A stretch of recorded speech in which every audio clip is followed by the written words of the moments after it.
Queridas irmãs e queridos irmãos da Casa de Célia Xavier, é com muita alegria que nós atendemos o convite de trazer nesse vídeo reflexões em torno do tema da família, nesse momento em que nós não temos a oportunidade de nos reunirmos fisicamente, mas temos, graças à tecnologia, a possibilidade de nos mantermos de alguma forma em contato e continuar na nossa busca por entendimento da mensagem do Cristo. Espíritos criados simples e ignorantes, nós caminhamos rumo à angelitude. E nessa nossa caminhada, nós temos a encarnação como um processo terapêutico da justiça divina. A obra da criação divina nos dá essa ferramenta da reencarnação como uma terapia para o nosso avanço.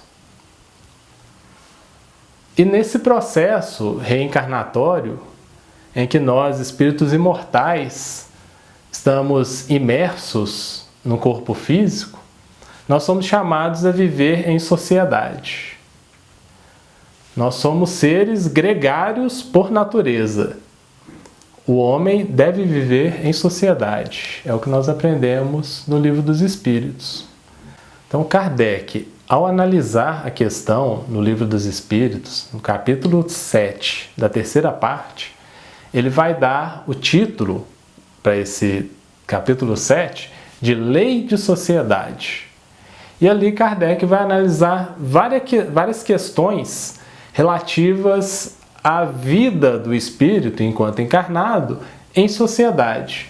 Como se dá isso? Se viver em sociedade é uma lei natural ou é simples costume que a humanidade adquiriu ao longo do tempo? E vai analisar as questões relativas ao isolamento social, aquele que busca o isolamento completo da sociedade com finalidades diversas, seja para escapar dos problemas do mundo, ou seja, para se dedicar a uma causa social maior, ao bem da humanidade. Então Kardec vai analisar várias questões relativas à convivência dos espíritos enquanto encarnados em sociedade. E um dos pontos que Kardec vai tocar nesse capítulo é o dos laços de família. E Kardec vai chegar à conclusão, através das comunicações com os espíritos orientadores da codificação espírita, de que os laços de família estreitam os laços sociais. Então, os laços de família são uma verdadeira lei natural. A convivência em família, a organização social em famílias, não é um simples hábito da humanidade.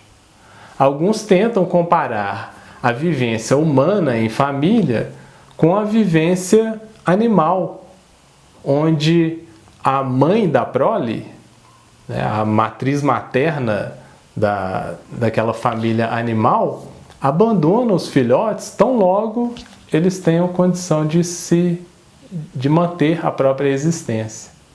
E Kardec pergunta se esse pensamento ele teria algum fundamento de que o homem, ao viver organizado em famílias, se seria um contrassenso, sendo que na natureza os animais abandonam a cria, uma vez que ela pode se guiar por si própria.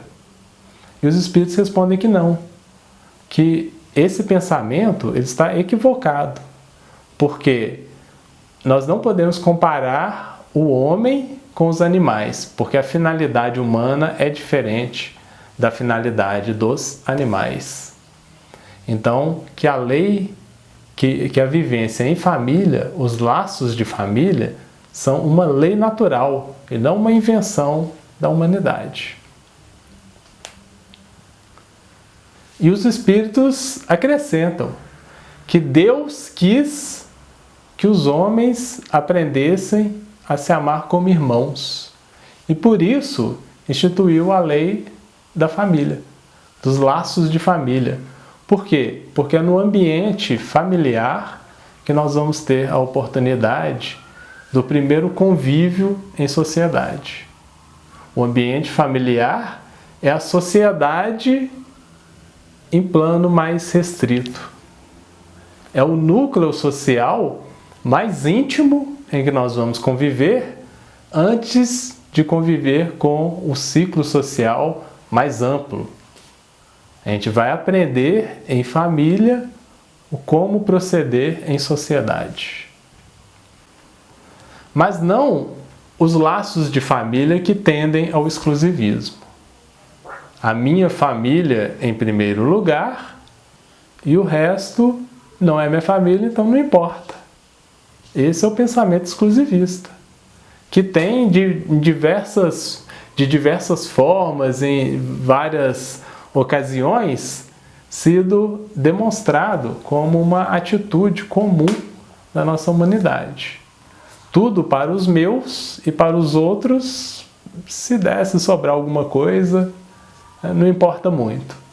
O importante é cuidar da sua própria família e acabou. Esse é o exclusivismo.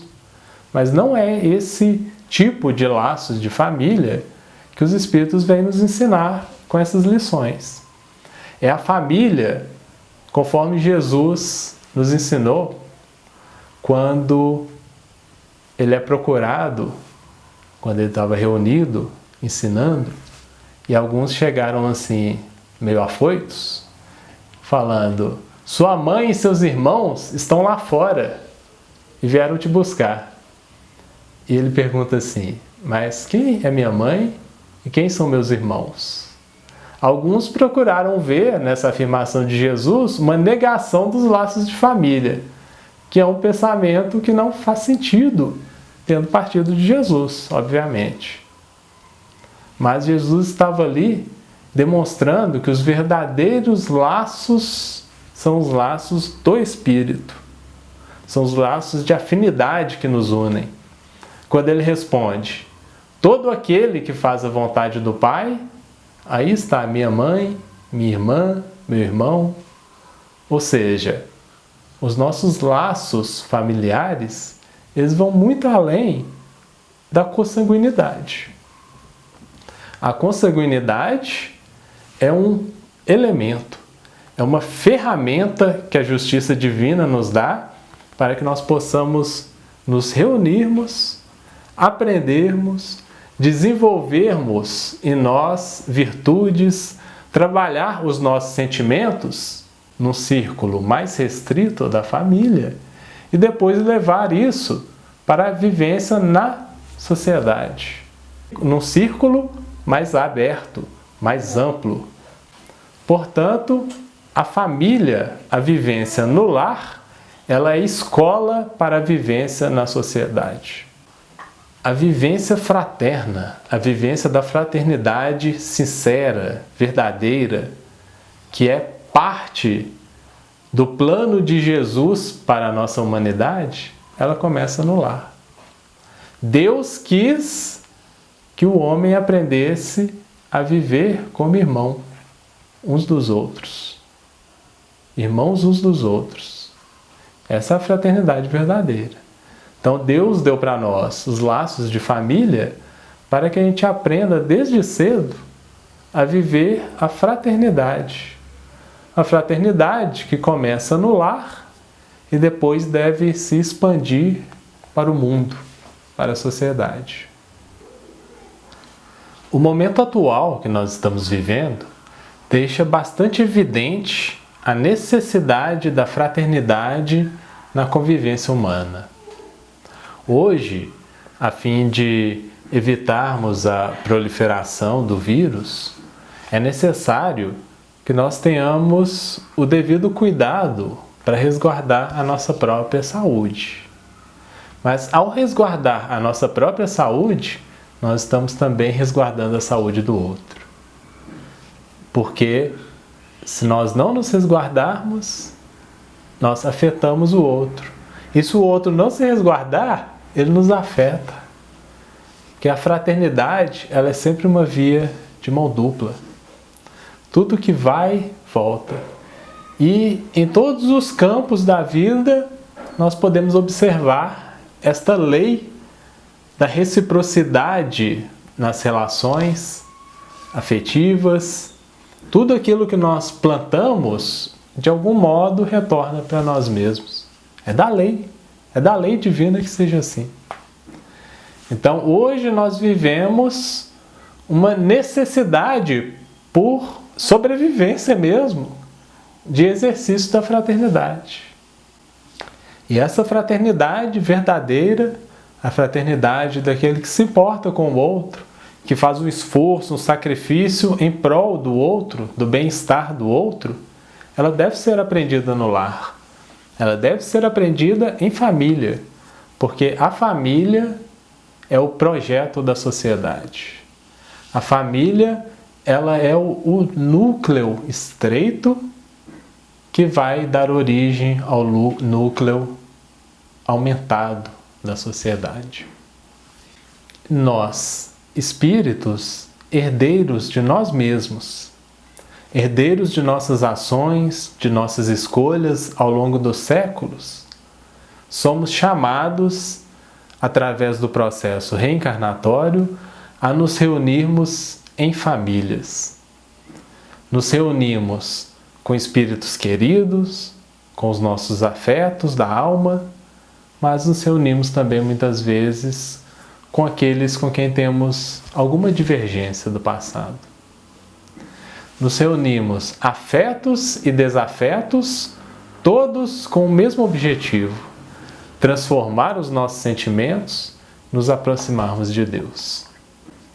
E é assim que Emmanuel nos traz, no livro Pensamento e Vida, num capítulo dedicado ao tema família, a seguinte conclusão: temos assim, no grupo doméstico, os laços de elevação e alegria que já conseguimos tecer, por intermédio do amor louvavelmente vivido, mas também as algemas de constrangimento e aversão, nas quais recolhemos de volta os clichês inquietantes que nós mesmos plasmamos na memória do destino e que necessitamos desfazer à custa de trabalho e sacrifício, paciência e humildade.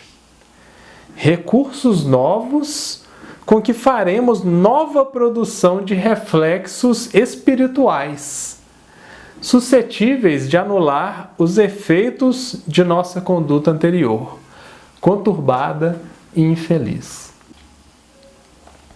Quando Kardec faz perguntas aos espíritos, quando ele estuda a questão relativa aos laços de família no Livro dos Espíritos, ele pergunta qual seria para a humanidade o efeito do relaxamento dos laços de família. E os espíritos respondem que seria a recrudescência do egoísmo, ou seja, um aumento, um agravamento do egoísmo. Nós somos espíritos criados para o amor. Nós somos chamados a viver em família para desenvolvermos em nós a capacidade de amar. Entre afetos e desafetos, trabalhamos o amor nas suas mais diversas expressões. E com isso, levar para a nossa comunidade, para a nossa sociedade e envolver ao longo do tempo, com o esforço de cada um, o mundo, a humanidade toda na vibração do amor. Portanto, a família, ela é e sempre será um convite ao amor.